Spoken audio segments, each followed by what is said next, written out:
안녕하십니까, 레필입니다. 1월 18일 두산 NMBT 보도록 하겠습니다. 증시 먼저 보겠습니다. 코스피 0.47% 하락했고요. 코스닥은 0.3% 정도 상승을 했습니다. 오늘 이제 코스피가 어제 이어서 추가적인 조정이 나왔고요. 코스닥은 조금 약상승으로 마무리를 했습니다. 자, 증시가 이제 조금은 상승을 멈추고 조정을 좀 받는 모습이고요. 코스피 같은 경우는 그래도 60일선을 그대로 지켜주면서 진행이 되고 있습니다.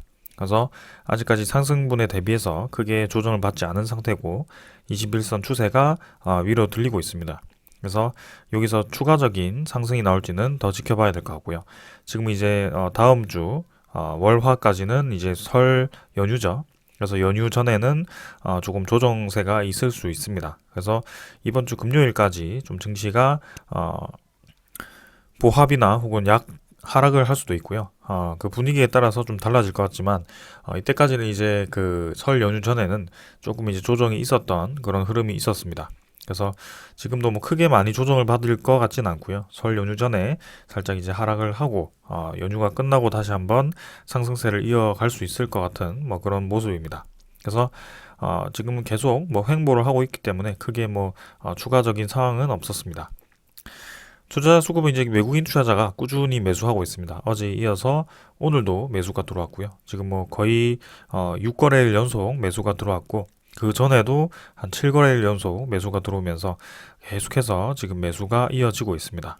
그래서 하루를 제외하고는 하루도 뭐 크게 매도가 없었고 계속해서 매수를 하고 있습니다. 그래서 코스피에 확실히 외국인 투자자가 매수가 많이 들어오고 있다라고 보여지고요.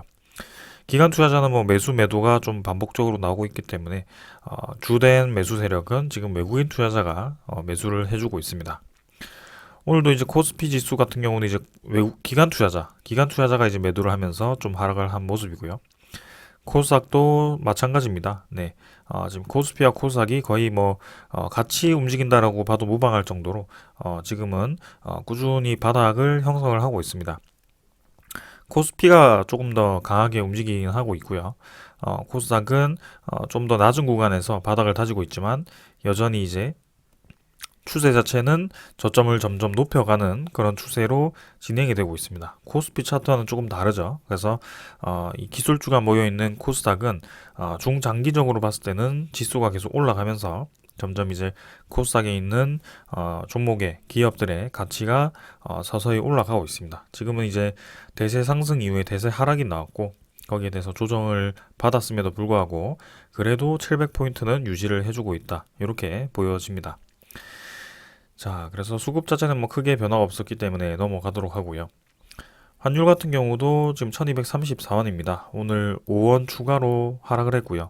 계속 떨어지죠. 그래서 어제도 이제 좀 바닥을 다지고 반등을 해주는 듯한 모습이었는데 추가적인 하락이 또 나왔습니다.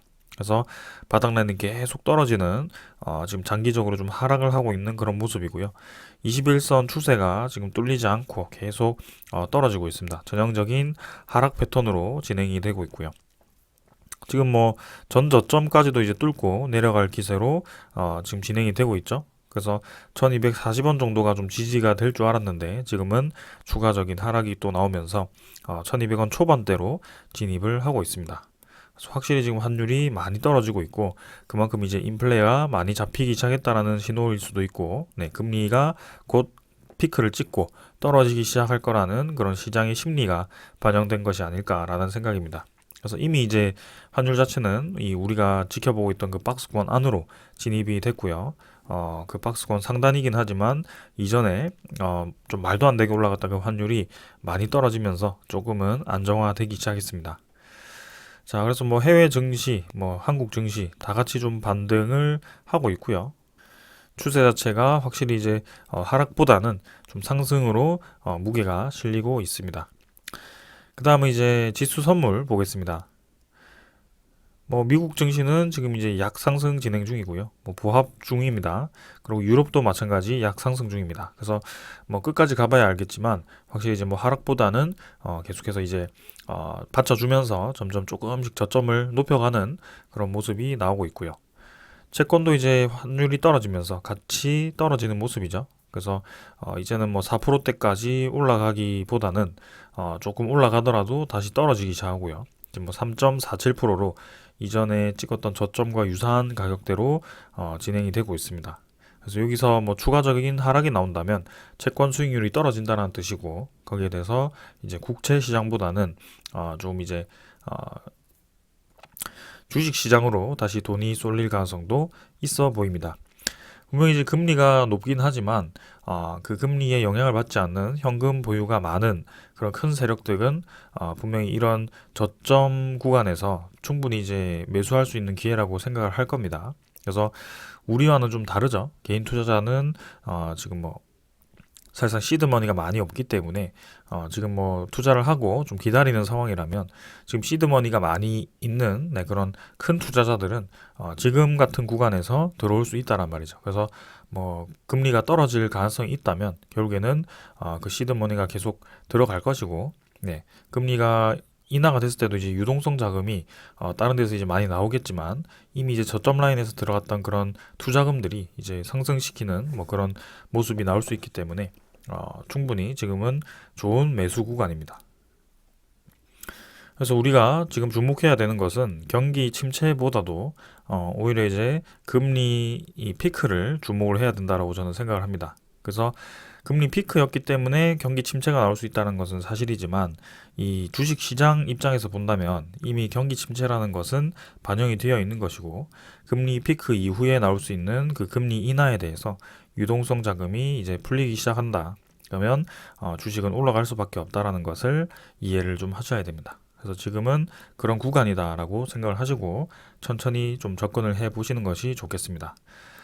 자, 그래서 대세 상승, 대세 하락이 나오면서 사실상 이제 코로나가 터지고부터 지금 이제 2019년부터 2019년 말이죠. 말부터 해서 지금까지 이런 좀 아주 스펙타클한 롤러코스터장이 이어졌습니다. 사실 뭐 요때까지는 좋았지만 근 이제 1년 이상, 1년 반 동안은 코스피가 계속 하락을 하고 횡보하는 시장이 펼쳐지고 있고요. 그렇기 때문에 지금 가치 투자를 하시는 분들 위주로 좀 이제 좀 지루한 시간이 이어지고 있습니다. 결국에는 2021년 7월 달을 고점을 시작으로 지금 이제 하락을 하기 시작했고, 횡보를 하는 과정이 지금 2023년 1월까지 진행이 되었습니다. 그래서 약 딱 1년 반 정도 되었네요. 그래서 상당히 좀 오랜 시간이지만 이렇게 주식시장이 상승 하락을 그리고 횡보, 상승 하락 횡보를 반복을 하는 사이클이 계속 나오고 있다는 것을 이해를 좀 하시면 될 것 같습니다. 자, 그래서 증시는 이 정도로 좀 보고 넘어가도록 하고요. 종목으로 가도록 하겠습니다. 두산 에너빌리티 보겠습니다. 300원 하락해서 16,000원으로 마무리했고요. 1.84% 하락했습니다. 자, 오늘도 두산 에너빌리티 추가적인 조정이 있었고요. 증시에 대한 하락에 이어서 뭐 같이 좀 하락을 했습니다. 자, 오늘 시간의 거래는 평소보다는 좀 많았습니다. 지금 1시간 정도는 좀 거래량이 붙어서 진행이 되었고요.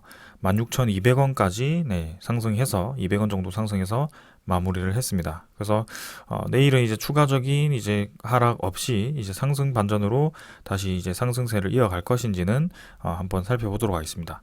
다만 이제 지금 시장 분위기가 사실 이제 설 전이기 때문에 그런 뭐 설 전에 추가적인 큰 상승 없이 아마 증시 자체가 보합 정도로 진행될 가능성도 있기 때문에 그런 것들을 생각한다면 조금은 이번 주는 뭐 조용히 마무리하지 않을까라는 생각이고요.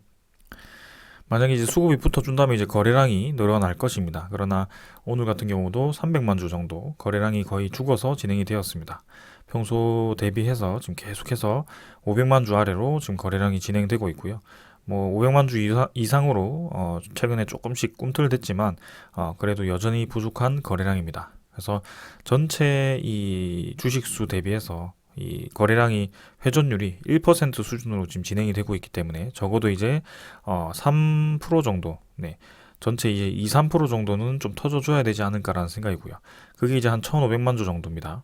그래서 지금 거래 회전율이 굉장히 부족하다. 그건 이제 뭐 개인 투자자가 많이 붙거나 뭐 많이 나가거나 거기에 대해서 중요한 것이 아니고요. 지금은 주 세력이죠. 이 주가를 움직이려고 하는 그 주 세력이 뭔가 이 두산 에너빌리티로 뛰어들어야지 그 움직임이 나올 것입니다. 그래서 그 가격대가 흔들어줘야 약간 뭐 매수 매도가 활발하게 진행되면서 거래량이 자연스럽게 붙어줄 것이고요.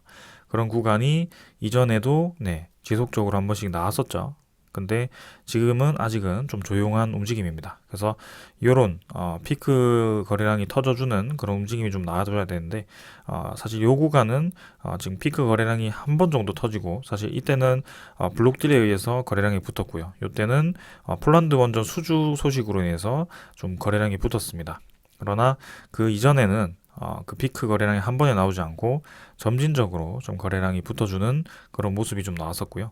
이번에도 약간 그런 식의 움직임이 좀 나와줘야 된다라는 생각을 하고 있습니다. 그래서 지금 이제 거래량이 거의 뭐 죽어 있다라고 보시면 될 것 같고 적어도 이제 1000만 주 이상, 1500만 주까지 한번 거래량이 터져주는 것이 중요할 것 같습니다.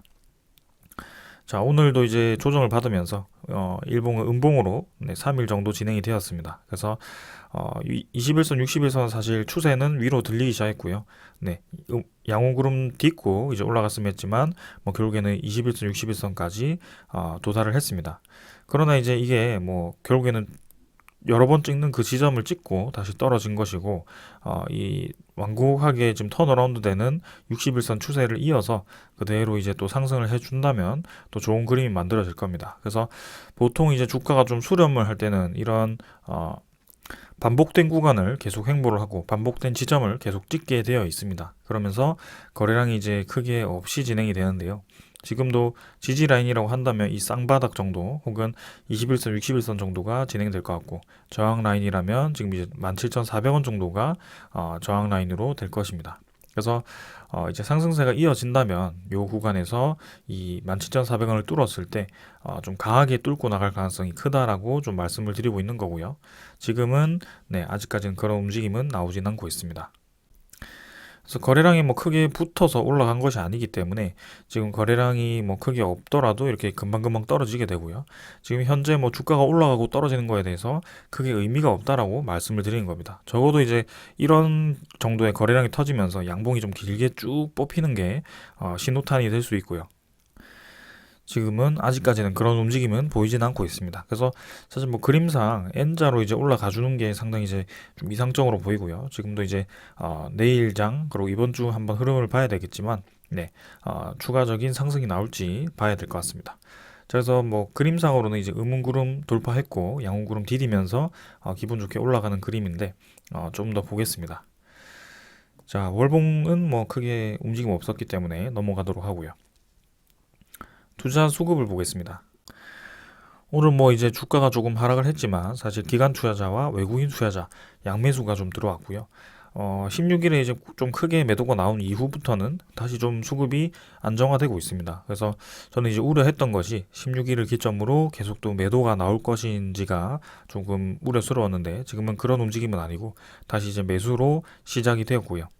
기관 투자자는 이제 외국인 금융 투자가 뭐 조금 매수했고 그 다음에 보험 투지는 뭐 조금씩 매도 물량을 줄이면서 진행이 되고 있습니다. 연기금 투자자는 오늘 36,000주 정도 매수하면서 평소 이 흐름을 계속 이어가고 있고요. 그래서 지금은 중요한 것은 기관 투자자의 매도 물량이 크게 더 나오지 않고 꾸준히 매수하는 세력은 계속 매수를 해주고 있고 그리고 이 외국인 투자자도 지금 이제 한번 매도를 하고부터는 다시 매수를 이어가고 있다. 어제도 이제 여기서는 이제 800주 매수로 보이지만 사실 이제 집계를 했을 때는 20만 주 이상으로 매수가 잡혔었고요. 오늘도 뭐 7만 3천 주지만 이후에 또 한번 봐야 되겠죠. 그래서 지금 외국인 투자자도 단기간에 뭐 하루 정도 매도를 하고 끝냈다. 그래서 투자주의가 한번 떴지만 스팸 투자주의가 떴지만 하루 정도 이슈가 있고는 그 뒤에는 투자주의가 추가로 뜨지 않았고요. 거기에 대해서 뭐 거래량도 지금 감소해 있고 뭐 단기간에 조정이 나왔지만 크게 뭐 이슈가 되진 않습니다. 그래서 다시 한번 그 수급 자체가 안정화되고 다시 좀 붙어주면서 추가적인 상승이 나온다면 또 좋은 흐름을 이어갈 수 있을 것으로 기대를 하고 있습니다. 자, 그래서 일봉은 요 정도로 좀 보고 넘어가도록 하겠습니다. 자, 그 다음에 이제 공매도 잔고도 한번 확인해 보겠습니다. 지금 이제 공매도 잔고가 이제 1월 16일에 투자주의 종목으로 지정이 되었을 때 47만 주 정도가 거래가 되었었고요. 근데 한 30만 주 정도 늘었죠. 그래서 공매도 잔고가 역시나 또 늘어나는 그런 모습이었다. 그리고 17일, 18일 정도에 지금 공매도 거래량이 점진적으로 좀 감소를 하면서 하루를 제외하고는 크게 뭐 지금 공매도가 많이 붙었다라고 보기는 어려울 것 같습니다. 그래서 잔고 자체도 크게 많이 늘어났지는 않을 거라고 생각하고 있고, 지금 이제 전체적으로 공매도 잔고가 감소하는 추세가 계속 이어지는지를 한번 살펴보겠습니다. 그래서 우리의 좀 우려보다는 조금 수급 자체가 거기 공매도에 많이 집중되어 있는 것은 아닌 것 같습니다. 그래서 지금은 어떤 식으로 움직이는지는 며칠 더 확인을 해보고 좀 생각을 해보겠습니다. 그 다음에 이제 대차 잔고고요. 대차 잔고가 조금씩 이제 늘어나죠. 오늘 이제 체결이 51만 주, 상환이 22만 주 정도 되면서 2,850만 주 정도가 또 대차 잔고가 되었고요. 한 30만 주 정도가 늘었습니다. 그래서 2,700만 주대에서 2,850만 주, 한 100만 주 정도가 지금 늘었고, 대차 잔고는 뭐 조금씩 늘어나고 있습니다. 그러나 전체적으로 봤을 때는 크게 많은 물량 아니기 때문에 가볍게 넘어가도록 하겠습니다. 그다음 외국인 추적 물량 대비해서 오늘도 좀 늘었습니다. 28만 주. 그래서 어제도 21만 주, 오늘도 28만 주 매수하면서 이전에 이제 그 투자주의 종목 지정이 되고 하루에 나왔던 그 물량을 또 대부분 이제 매수를 했습니다. 그래서 결국에는 12.32%로 외국인 투자자에 대한 지분이 그대로 또 유지가 되는 모습이고요. 지금 이제 주가는 좀 내렸지만 지분 자체는 그대로입니다. 그래서 여기서 공매도 잔고가 추가로 늘어나지 않았고 외국인 투자자가 또 저가 매수를 계속 이어간다면 분명히 지금 단계에서는 이 지지선을 만들고 다시 올라갈 가능성이 크다라고 좀 보여집니다.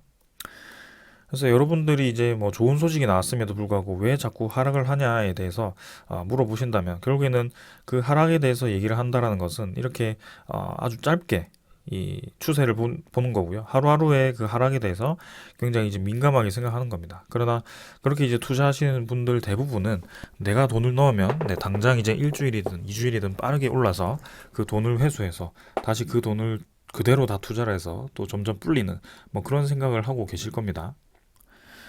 그래서 뭐 그렇게 빠르게 돈을 회수하기 위해서는 당연히 이제 단기 투자, 단타로 이제 접근을 하거나, 수익 매매를 하거나, 뭐 그런 식의 좀 차트 분석에 그 중점을 둔, 그런 움직임을 읽어야 되는데요. 아무래도 그렇게 이제 분석하는 분들도 있습니다.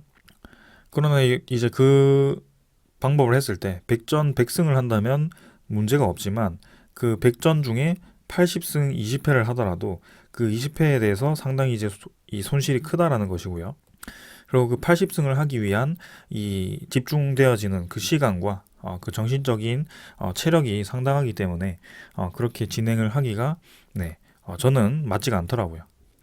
그래서 결국에는 이제 이 주식 시장의 시스템은 자본으로 이루어져 있고 그 자본을 움직이는 세력은 개인 투자자가 아닌 기관 투자자, 외국인 투자자 뭐 큰 세력들에 의해서 움직이기 때문에 그 세력들이 만들어 놓은 규칙에 의해서 움직이게 되어 있습니다. 그러면 그 규칙이라는 것은 뭐 그 세력들의 거래 패턴을 파악해야 된다라는 것보다는 그 시장에 대한 규칙으로 움직이는 것이 좀 있더라. 그래서 전체적인 시장 사이클에 의해서 그리고 시장의 트렌드에 의해서 이 세력이 움직이는 경향이 있고 그게 뭐 바로바로 시장이 이렇게 가기 때문에 세력도 바로 따라가야 된다라고 하기보다는 결국에는 시장이 가는 방향에 따라서 이 움직이게 되어 있더라. 그래서 예를 들어 시장이 이렇게 간다라고 했을 때 뭐 어떻게 해서든 뭐 이렇게 되더라도 결국에는 이렇게 가든지 뭐 다른 색깔로 표현을 해보면은 뭐 결국에는 이렇게 가더라도 이렇게 다시 가든지 결국에는 시작점과 끝점을 이었을 때는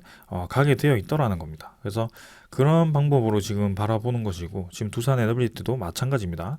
결국에는 지금 이제 이 두산 에너빌리티가 하락 추세에서 상승 패턴으로 전환하기 시작한 이 시점이 폴란드 원전에 대한 소식이었습니다. 그래서 폴란드 원전 소식이 들리면서 당연히 이제 이렇게 올라가기를 바랐겠지만 결국에는 이렇게 큰 상승 파동 이후에 또 하락을 주고 또 한 번의 상승을 주면서 지금 이런 한 달 반 동안 내린 그 패턴을 또 이제 며칠 만에 올렸단 말이죠. 근데 그 힘겹게 올린 패턴을 또다시 내리면서 지금 약간 주가가 갇혀 있는 모습인데요. 결국에는 그 상승을 시작하는 지점과 지금의 지점을 이었을 때는 평균적으로는 주가가 올라가고 있다는 것이 이 핵심입니다. 그리고 이 장기적인 60일선의 하락 패턴이 위로 이제 상승으로 전환되고 있다는 점이고, 121선과 뭐 241선과 이런 모든 이평선들이 이 단기 이평선과 장기 이평선이 한 곳에 모이기 시작했다라는 것 자체가 지금 추세 전환이 이루어지고 있다라는 것이 있거든요. 그래서 그렇게 좀 이해를 하셔야 됩니다. 그래서 정말 이상적으로 올라간 종목들은 거래 한번 팍 터지고, 그리고 며칠 이렇게 조정을 주다가 또 한번 팍 터지고, 조정을 주다가 팍 터지고, 이런 식으로 올라간 종목들이 있습니다. 그래서 뭐 한 달 만에 거의 2배, 3배 이렇게 올라가는 종목들이 있는데요. 그거는 정말 어렵습니다. 그런 종목 찾기가 정말 어렵고요.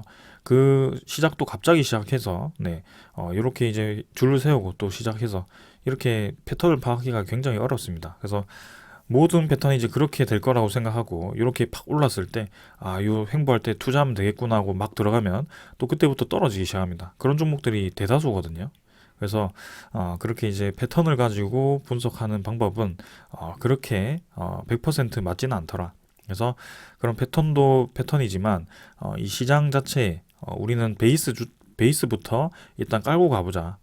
그래서 이 에너지 패러다임에 대한 그 전환의 중심에 있는 이 기업이 두산 에너빌리티였고, 그리고 재무가 개선되는 그 시점이 지금 딱 적절하게 진행되고 있고, 그리고 이제 시장이 된다라는 거죠. 기술력이 있고 뭐 재무가 개선되어도 결국에는 이 기업의 기술력을 이용할 수 있는 시장이 만들어져야 되는데, 그 시장이 지금 만들어졌기 때문에 수익성이 날 수 있다는 겁니다. 그렇기 때문에 각종 정책들이 이렇게 지원을 해주고 투자를 하는 것이거든요. 그래서 저는 기대가 됩니다. 그래서 지금 뭐 단기간에 볼 것도 아니고요. 좀 장기적으로 지켜봐도 될 만한 그런 기업이라고 생각하고 있고, 이런 뭐 해프닝이 좀 있었지만 이 해프닝은 사실 이제 코스피에 대한 아까 1년 반 동안 코스피가 지금 하락을 했고 횡보를 하고 그런 과정에서 나온 어쩔 수 없는 상황이었기 때문에 거기에 그 다음 이야기를 이제 코스피가 바닥을 찍고 반등하는 구간에서 어떻게 움직이는지를 좀 살펴보면 될 것 같습니다.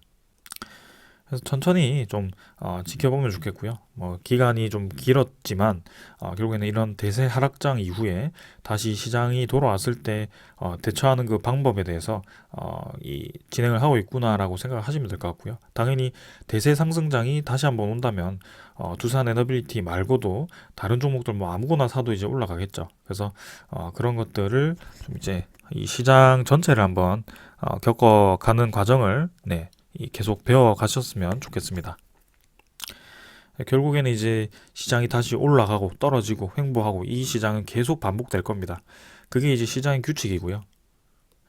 경기가 너무 좋아지면 물가가 올라갈 수밖에 없고, 그 물가를 잡기 위해서는 이 금리를 올릴 수밖에 없고, 금리를 올리면 당연히 이제 시장이 침체가 되고요. 거기에 대해서 경기 침체가 심해지면 이제 다시 한번 금리를 인하하는 쪽으로 가야 되고, 그 금리가 인하하면서 유동성 자금이 풀리면 다시 경기 호황이 오고, 이런 식의 사이클입니다. 그리고 이제 주식 시장과 부동산 시장, 그런 위험 자산이 있고, 그리고 달러라는 그런 뭐 안전 자산이 있고, 엔화도 그렇고요. 그 다음에 뭐 금도 있고요. 그 다음에 채권 시장도 있습니다. 그래서 이런 큰 시장들이 결국에는 요로 갔다가 요로 갔다가 요로 갔다가 이런 식으로 좀 유기적으로 큰 세력들이 움직이면서 계속 그 세력들은 본인의 자산을 불리기 위한 방법을 사용을 하는 것이고, 그 불리는 방법이 결국에는 시장의 규칙에 따라서 움직이게 되어 있더라. 이렇게 이해를 하시면 되겠습니다.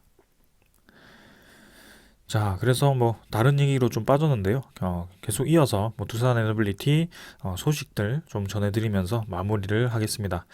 자, 먼저 전해드릴 소식입니다. 오늘 좀 따끈따끈한 소식이 나왔죠. 이전에도 한번 언급드린 적이 있었는데요. DL 예전에 이제 대림이죠. DL ENC가 이제 미국의 이 SMR에 2,500만 불을 투자를 했다. 그게 이제 두산과 같이 투자를 했고요. 지금 두산 에너빌리티와 이제 옛 대림 산업이 같이 SMR 미국 소형 모듈 원전 기업 중 하나인 엑스에너지에 310억 원을 투자를 한다고 밝혔습니다. 그래서 각각 이제 DL ENC는 250억, 두산 에너빌리티는 60억을 투자하면서 이제 엑스에너지가 발행하는 전환사채를 인수할 예정이라고 합니다. 뭐 뉴스케일 파워에는 이제 두산 에너빌리티가 한 1,200억인가요? 네, 상당히 이제 많이 투자를 했는데 사실 이제 엑스에너지 같은 경우는 그에 비하면 조금 작게 투자를 하는 것이긴 합니다. 그러나 이제 우리나라 최초로 지금 이제 두 기업이 투자를 하기 시작했고요. 두산 에너빌리티는 당연히 이제 그 원자로 관련된 그 핵심 기자재를 공급할 예정이고 DLENC 같은 경우는 이제 뭐 삼성물산이라든지 현대건설과 같은 그 건설 원전 건설과 관련된 EPC를 맡을 예정입니다. 그래서 이 관련 이 엑스에너지 기업은 8,500만 달러를 이제 투자금을 조달 중이고 그중 이제 2,500만 달러를 이제 DLENC와 두산 에너빌리티로 조달을 했고 그다음에 나머지 6천만 달러를 이제 FI 투자를 통해서 네, 이렇게 메울 예정이라고 합니다. 그래서 미국의 이제 3대 SMR 기업이라고 한다면 당연히 이제 첫 번째는 뉴스케일 파워고요. 그다음에 두 번째는 테라 파워고요. 그 다음은 세 번째가 이제 엑스에너지입니다. 지금 이제 크게 이렇게 세 개로 진행이 되고 있고 뉴스케일 파워는 당연히 이제 안전 설계까지 인증된 그 거의 1세대 SMR이고요. 대형 원전을 축소시킨 그 경수로입니다. 물로 이제 그 냉각시키는 방법이고 테라파워 같은 경우는 이제 그 SK가 투자를 했고 거기에 대해서는 이제 소듐, 네, 소듐, 액화소듐을 이용해서 그 냉각시키는 방법이고요. 엑스에너지 같은 경우는 이제 고온가스, 네, 고온가스를 이용해서 냉각시키는 방법입니다. 자, 그래서 보시면은 자세한 내용은 엑스에너지 같은 경우는 뉴스케일 파워, 테라파워와 함께 미국 에너지부가 정책적으로 지원하는 미국의 3대 SMR 기업이다. 그래서 엑스에너지가 개발한 SMR은 4세대 고온가스로 설비를 뼈대로 하는 원전이고 총 발전 용량은 320메가와트 규모로 80메가와트 규모 모듈 4기로 구성이 된다고 합니다. 뉴스케일 파워는 이제 76메가와트고 지금 이제 엑스에너지 같은 경우는 80메가와트라고 하네요. 그래서 종전보다 이제 안전성이 높은 테니스공 크기의 차세대 핵연료를 사용을 한다. 핵연료가 상당히 작죠. 그래서 그만큼 이제 메리트가 있을 것으로 보여지고 안전성 측면에서 확실히 이제 뭐 뉴스케일 파워라든지 대형 원전 대비해서는 이 관심을 많이 받을 것으로 예상이 됩니다. 그러나 이제 기술의 진행도로가 따지면 이제 뉴스케일 파워가 당연히 앞서기 때문에 1세대 SMR이 깔리고 그 차세대 SMR은 계속 뭐 개발이 되겠죠. 그래서 테라 파워와 이제 그 엑스에너지가 계속 이제 개발이 될 것 같습니다. 그리고 이제 엑스에너지는 565도 증기열을 활용하는 기술도 확보를 했고 이 증기열을 활용해서 추가로 뭐 전력을 생산하거나 산업의 여론으로 또 사용할 수 있을 만큼 상당히 이제 뭐 괜찮네요. 그래서 이제 결국에는 이제 이게 원자로라고 친다면 원자로를 돌리면서 발생한 열을 이제 고온가스를 이용해서 이렇게 이제 돌리는 거죠. 그래서 요 고온가스는 헬륨을 이용한다고 하고요. 이 헬륨이 이제 열 전도도 높고 물 대비해서 효율이 높아서 상당히 이제 관심을 많이 받고 있습니다. 핵 폐기물도 적게 생산된다라고 하고요. 그래서 헬륨이 이제 들어가서 여기서 열을 받고 다시 나왔을 때 여기 이제 뜨거운 열이기 때문에 또 그 열을 이용해서 또 이렇게 산업 여론으로 사용을 한다라고 하고 지금 원자로를 통해서 생산한 전기는 또 따로 사용을 한다라고 하죠. 그래서 일석이조로 이렇게 사용이 될 수 있다라고 합니다. 자, 그래서 이제 SMR 기업에 또 이제 두산 에너빌리티가 본격적으로 투자를 한다. 그래서 뉴스케일 파워 이후에 차세대 SMR 시장도 지금 두산 에너빌리티가 준비를 하고 있다. 그래서 이제는 글로벌 SMR 파운드리로 이제 입지를 강화하고 있다는 것이 핵심이고요. EPC 건설 같은 경우는 뭐 다른 기업들이 이제 붙을 수 있겠지만 이 원자로 제작 같은 경우는 사실 이제 두산 에너빌리티가 유일무이하거든요. 그래서 전 세계적으로 이제 이 원자로를 제작할 수 있는 기업이 몇 없기 때문에 미국과 우리나라가 이렇게 두산 에너빌리티가 직접 제작을 한다라는 것 자체가 미국 내에 이 원자로를 제작할 수 있는 제조 능력이 있는 기업이 크게 없고 지금 이제 이런 원천 기술, 설계 도면 같은 것은 미국에서 공급을 하고 이 제조 같은 경우는 한국이 진행을 한다. 이 대표적인 한국과 미국의 협력 사례가 이 뉴스케일 파워가 아닐까, 네, 그리고 엑스에너지가 아닐까라는 생각입니다. 그래서 우리나라가 계속 SMR, 미국의 SMR 기업에 투자를 하는 이유가 한국과 미국에 대한 협력의 이 대표적인 사례라고 보고 있고요. 뭐 지금 이제 대형 원전에 대해서 이 소송을 걸고 있지만 결국에는 그게 기싸움이라고 보고 있고 좋게 좋게 풀어서 그 시장을 이 같이 선점해 나갈 것으로 좀 기대를 하고 있습니다. 자, 그래서 이제 파운드리 얘기가 나올 만큼 뭐 반도체 파운드리 최근에 뭐 TSMC 이런 기업들이 있을 만큼 지금 이제 두산 에너빌리티는 이 에너지 업계에서의 소형 원자로에서의 그런 TSMC가 될 것으로 좀 보이네요. 그래서 상당히 관심을 많이 받을 것으로 예상이 됩니다. SMR 시장이 좀 활성화가 되려면 시간이 좀 많이 필요하긴 하지만 분명히 지금부터 물밑 작업을 시작했고 결국에는 좋은 결과가 있을 것으로 좀 기대가 됩니다. 자, 그 다음은 뭐 영국 원전에 대해서 다시 한번 좀 말씀을 드리고 싶은 게 있는데요. 지금 이제 UAE와 영국에 진출을 한다라는 얘기가 좀 구체적으로 나왔었습니다. 그래서 이 영국 원전 같은 경우는 2017년에 이미 이제 한전이 우선 협상 대상자로 선정이 되면서 좀 좋은 결과를 기대했는데 협상은 이제 실패로 끝났다라고 합니다. 이게 이제 실패로 끝난 이유 중에 하나가 이 원전을 건설하는 데 드는 비용을 어떻게 처리하는 것에 대해서 좀 이제 협의하는 과정에서 좀 틀어진 것으로 보이는데요. 아무래도 건설사가 직접 이제 그 건설하는 쪽에서 그 건설 자금을 조달을 해야 되는 입장이기 때문에 거기에 대해서 상당히 이제 부담을 느꼈을 거라고 보고 있습니다. 근데 지금 같은 경우는 UAE가 이제 금융 조달을 해준다라는 또 그런 계약을 했기 때문에 최근에 좋은 분위기가 이어지고 있죠. 그래서 금융 조달은 UAE와 이제 우리나라 정부가 같이 진행을 할 것으로 보여지고 기술력 제조업은 뭐 당연히 우리나라 최고기 때문에 영국 입장에서는 이 계약을 하지 않을 이유가 없습니다. 그래서 아무래도 저때 한전이 이제 협상이 되지 않았다는 것은 이 비용 차원에서 아무래도 상당히 부담스러웠기 때문에 우리나라 입장에서 거절을 한 것이 아닐까라는 생각이고요. 우리나라가 좀 완화시켜서 그런 자금 지원을 요청했지만 뭐 영국에서 아마 거절을 했을 것으로 좀 생각이 됩니다. 그러나 지금은 이제 영국에 대한 그 요구를 들어줄 수 있을 만큼 돈의 출처를 지금 마련을 해놓았기 때문에 무난하게 또 좋은 결과를 기대할 수 있을 것으로 봅니다. 그래서 2050년까지 최대 8개의 신규 원전 건설을 계획을 하고 있기 때문에 또 상당히 기대가 되는 프로젝트 중에 하나입니다. 그리고 이번에 이제 UAE 방문 이후에 우리나라가 같이 이제 스위스로 가서 이렇게 황주호 한수원 사장이죠. 신임 사장이 직접 이제 다보스에서 그 원전 주제로 발표를 한다고 합니다. 그래서 내용을 좀 살펴보시면 스위스 다보스에서 이제 원전 기술력을 홍보를 하는데 폴란드 안제이 두다 대통령을 포함해서 주요 정부 발전업계 관계가 참석하는 행사에서 연사로 이제 나선다라고 합니다. 그래서 내용을 좀 살펴보시면은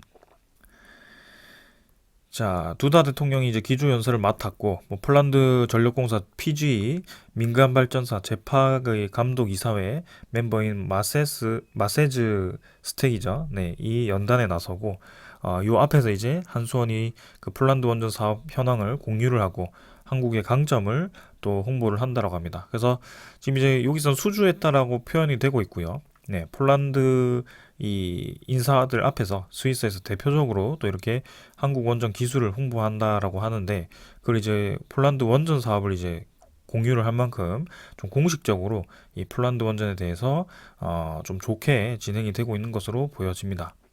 그래서 협력 의향서 뭐 LOI를 맺었지만 뭐 구속력이 없는 뭐 계약이라고 하지만 결국에는 지금 저렇게 공식 석상에서 얘기를 진행 사항을 얘기할 만큼 상당히 진전이 있다라고 보여지고요. 올해 초에 환경 분석과 그다음에 예산, 프로젝트 수행 이정표가 담긴 기본 계획을 재팍에 제출했기 때문에 추후에 그 내용이 더 오갈 것으로 예상이 됩니다. 그래서 이제는 뭐 폴란드 이외에 뭐 영국 원전, 뭐 터키 원전, 사우디 원전, 네덜란드 원전 뭐 이렇게 아주 여러 프로젝트가 준비되고 있고요. 그리고 체코도 이제 진행될 겁니다. 두코바니 쪽에 1200메가와트급 한 기를 건설하는 프로젝트 내년에 우선 협상자가 선정될 것으로 보이고요. 그리고 한수원은 이제 루마니아에도 문을 두드리면서 675메가와트 규모의 체르나보다 3, 4, 5기 원전 건설에 또 이렇게 관심을 보이고 있다고 합니다. 자, 너무 많죠? 루마니아 2기, 영국은 2050년까지 8기, 그 다음에 뭐 체코도 꽤나 많은 숫자였습니다. 6기였나요? 4기였나요? 그리고 폴란드도 4기고요. 그 다음에 뭐 사우디도 2기, 네덜란드 2기, 필리핀도 바탄 원전 1기, 카자흐스탄도 아마 2기였던 것으로 제가 기억을 하고 있고요. UAE도 바라카 원전 또 그렇게 건설될 수 있고요. 그냥 상당히 지금 많은 원전 수요가 있습니다. 그래서 뭐 한편으로는 뭐 신재생 에너지가 좋아 보이고, 네, 신재생 에너지 추세로 뭐 수소 에너지 추세로 세계가 가는 것처럼 보이지만 그 이면 속에는 지금 그 에너지를 100% 조달할 수 없기 때문에 그 나머지를 이제 이 원전으로 보완을 하겠다라는 국가들이 상당히 많이 나오고 있습니다. 그래서 세계적인 추세 자체가 RE100이 아니라 CE100으로 지금 진행되고 있다는 것이 이렇게 보여지고 있고요. 그 중심에는 이제 두산 에너빌리티, 뭐 재생에너지도 하고 원전도 하는 그런 일석이조의 상황을 만들어 가고 있습니다. 자, 그래서 지금 주가가 중요한 것이 아닙니다. 지금 어떻게 상황이 진행되는지 제가 매일매일 리뷰를 드리고 있고 그 상황에 대해서 부정적인 방향은 하나도 없습니다. 지금 뭐 여러분들이 우려하시는 뭐 추가적인 유상증자라든지 아니면 뭐 추가적인 블록딜이라든지 결국에는 뭐 그런 소식은 나오지 않고 있고요. 오히려 재무가 개선이 되면서 두산 에너빌리티가 또 새로운 저런 엑스에너지에 투자할 만큼의 여유가 생겼다는 것 자체가 증명이 되고 있습니다. 그래서 이제는 수렴 패턴을 완성시키고 올라가는 그림이 좀 만들어지기를 바라고 있고요. 설 연휴 이제 한 3일 남았네요. 그래서 3일 이후에 네, 설 연휴 끝나고 다음 주 수요일에 새로운 장이 열릴 거고 2월 달부터는 조금 이제 상승세를 이어가 주기를 네, 바라겠습니다. 네, 오늘은 여기까지 하고 마무리하고요. 네, 두산 에너빌리티 천천히 한번 지켜보셔도 좋을 것 같습니다. 지금 뭐 제가 당장 올라갈 거니까 추가 매수 해야 된다 이렇게 말씀드리는 건 아니고요. 이미 추가 매수 구간은 이 정도로 충분했던 것 같습니다. 그래서 지금은 천천히 그냥 즐기시면서 지켜보시면 될 것 같고요. 추가 매수를 못 하셨더라도 결국에는 이런 구간 자체를 다시 분명히 100% 다시 돌아올 것으로 예상이 되고 있고 그 이상으로 갈 것으로 생각하고 있습니다. 자, 오늘 여기까지 하겠습니다. 감사합니다.